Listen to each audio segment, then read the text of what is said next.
Because the Chinese does not need to master another man's English. And when you go to the United Nations, you see people who can speak English, refusing to speak English, insisting on speaking their mother tongue. And the United Nations will use our own money to pay for interpreters and all of that will help everybody to understand what they are saying. The Chinese will say, tun, tun, tun. I don't agree. You can't say, no, you must speak English.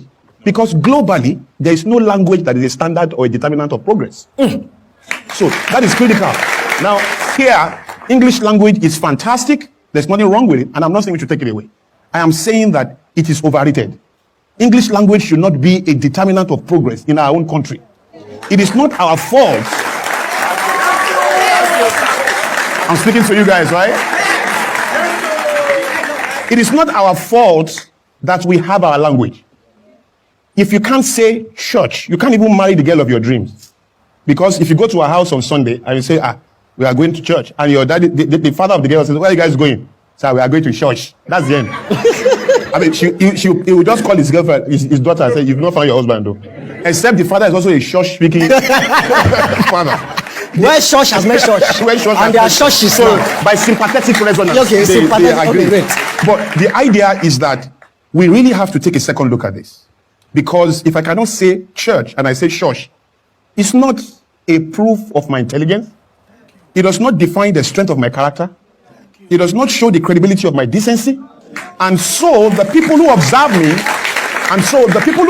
me, must have another kind of education that allows them to move beyond the limits of container, which is what the tongue can do. The tongue, your body, my suit, and everything I'm wearing right now is a container. My true content is the content of my character. And that has nothing to do with the way I speak. Now, this is the challenge. The guys in China, the guys in Japan, the guys in America, in England, in Germany, in France, they have learned 4 subjects in their native language. That's important. They've learned physics, chemistry, biology, and mathematics. Those 4 subjects make everything that is in this room. Physics, chemistry, biology, maths made your suit, your computer, your watch, everything in this room. Everything in the world, they made it. Every other subject is either selling what they make, distributing it, protecting it, or doing something.